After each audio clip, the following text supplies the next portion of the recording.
de détente. Loin de la politique, nous allons dans le Loir-et-Cher qui, après les Coccinelles, accueille ce week-end un rassemblement de Chevrolet, mais pas n'importe lesquels. Il s'agit de Camaro, la célèbre voiture américaine, aussi appelée paquebot sur roue, fête cette année ses 40 ans. Il y en aura plus de 500 regroupés cet après-midi à Noyer-sur-Cher.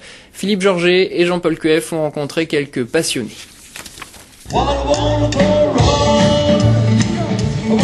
Si on aime les Chevrolet Camaro, c'est qu'on apprécie particulièrement les lignes. Non, pas celle-là, plutôt celle-ci. Si on aime les Chevrolet Camaro, c'est qu'on est sensible également à la musique. Non, pas celle que vous entendez là, mais celle que vous allez entendre.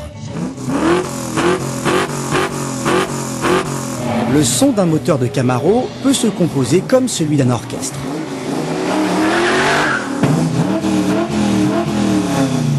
Vous l'avez obtenu comment ce son alors?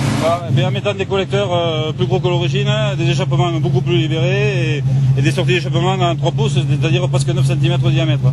Et il y en a 2 comme ça qui fait qu'elle fait beaucoup plus de bruit que la normale, tout simplement. Voilà. Et là c'est le bruit que vous vouliez? Oui, c'est le bruit que je voulais. Et d'ailleurs au passage je remercie les gendarmes qui sont sympathiques quand ils m'arrêtent parce qu'on discute de plus de voitures que d'autres choses et ils sont très compréhensifs. Toute passion, y compris celle des voitures, peut conduire, c'est le cas de le dire, peut conduire aux excès. Certains adeptes n'hésitent pas à passer des heures à faire briller leur moteur. Et c'est bien connu, du vis à l'écrou, il n'y a parfois que l'épaisseur d'un poil de brosse à dents. Il faut tout démonter pièce par pièce, il faut tout préparer, tout peindre, et après il faut tout remonter délicatement sans essayer de rayer.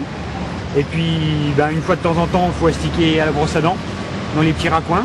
Et puis autrement quand on roule on donne un petit coup de chiffon sur les chromes et puis ça se passe bien. La première Camaro est née en 67. Depuis, il y a eu 4 générations et une 5e est en gestation. Elle arrivera en France en 2009. L'intérêt des Camaro Days de Noyer-sur-Cher est de donner un bon aperçu de l'évolution de cette voiture mythique qui fête cette année ses 40 ans. Et c'est la fin de ce flash.